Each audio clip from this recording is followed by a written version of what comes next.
విధేయత మనకు దీవెనకి తీసుకుని వెళ్తుంది.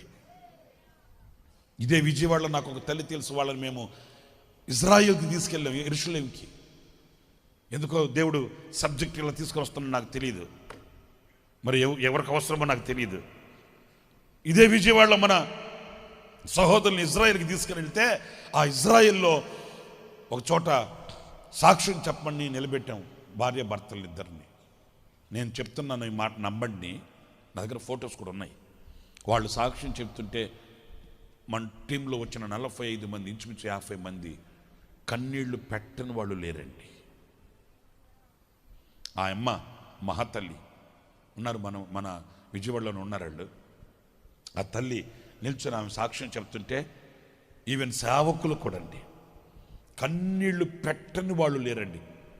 సేవకులు కూడా ఆ 50 మంది టీంలో వాళ్ళని నిలబెట్టి సాక్ష్యం చెప్పిస్తే ఆమె అట్లా చెప్పింది సాక్ష్యం. భయంకరమైన మూర్ఖుడు అతను, భయంకరమైన మూర్ఖుడు. ఒక రోజున అదే అట్లాగా తిరిగి పొయ్యి ముట్టించి పొయ్యి దగ్గర కూర్చొని పొయ్యి మంటేస్తా వంట చేస్తుందంట. వెనకమాలుగా వచ్చి రోకల బండతో తల మీద కొట్టేస్తే పగిలిపోయిన తల. ఇలాగ పట్టుకొని అలాగే స్పృహ కోల్పి పడిపోతే తీసుకెళ్ళి హాస్పిటల్కి వేసి కుట్లేసి చచ్చిపోయింది అనుకున్నారంట. అలాంటి మూర్ఖుడు. పిల్లలు పడుకొని నిద్రపోతూ ఉంటే రాత్రి ఆమె ఇద్దరు పిల్లలు పడుకోబెట్టుకొని ఉంది. వచ్చి రావడం మెల్లగా ఇంట్లోకి వచ్చి ఫుల్గా తాగేస్తున్నాడు. వచ్చి కిరోసిన్ డబ్బా మూత తీసి కిరోసిన్ పోసేస్తాడు వాళ్ళ మీద. అగ్గిపెట్టి ఎతుకుతున్నాడంట. ఎప్పుడైతే కిరోసిన్ పైన పడిందో ఆ తల్లి తొళ్ళు పడలేచి చూసుకుంది. పరిస్థితి అర్థమైపోయింది. ఇద్దరు బిడ్డలు అలా జవురుకొని కడుపు కంటించేసుకొని పరుగో బయటకు వెళ్ళిపోయింది.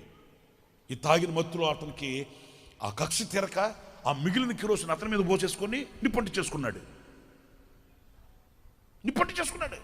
ఆ అమ్మ మహాతల్లి అని చెప్పాలని అలాంటి వాళ్ళని ఇద్దరు పిల్లలు తీసుకుని బయటికి వెళ్ళి వాళ్ళు వదిలిపెట్టి పక్కనటోడికి వెళ్ళిపోమని చెప్పి ఆ నిప్పంటి చేసుకుని అతని మీద ఆ గోనుపట్ట కొట్టుకుంటే ఆ గోనుపట్ట తీసుకుని వెళ్ళి ఆ సాహసం చూడండి.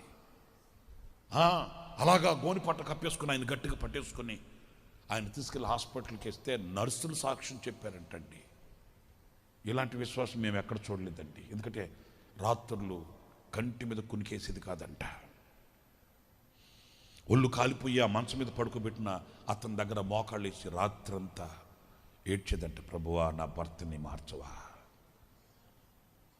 మూర్ఖుల్ని మార్చిన విధేయులు ఉన్నారండి.